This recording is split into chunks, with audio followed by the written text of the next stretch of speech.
Crowds like these are normally only seen here on Anzac Day, but with the peninsula set to close to the public, Gallipoli has once again been invaded. This time it's the Turks climbing the steep terrain, their last chance to view the many memorials to the Great War battlefields before the Anzacs take over. And where there could be resentment for their temporary exclusion, we find only respect. Hatija tells me New Zealand and Australia suffered as much as they did. She says it's in the past now, and we love them for coming all this way. It's a far cry from the welcome the Anzacs got when they first arrived here a century ago. 700 New Zealanders and more than 2,000 Australians were killed that day. But then life for the survivors was hellish.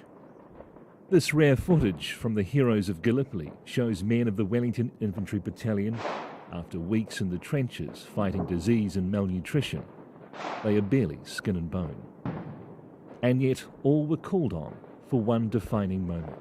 This is the summit of Chunuk Bair, the highest point of the Sari Bair range, and it overlooks the old Anzac sector. It was here, 4 months after the Gallipoli landings, that New Zealand had its finest hour, achieving one of its greatest feats in a proud military history. But that success was short-lived. After briefly taking and holding the first significant high ground of the campaign, the New Zealanders were left with no support against an enemy massing to blunt their advance. 90% of the Wellington Infantry Battalion were wiped out holding it, but they refused to retreat. As hard fought as it was won, Chunuk Bair was lost again by the British troops who relieved the Kiwis. On Saturday, a ceremony will remember those fallen New Zealanders. They did come a long way, and far too many stayed.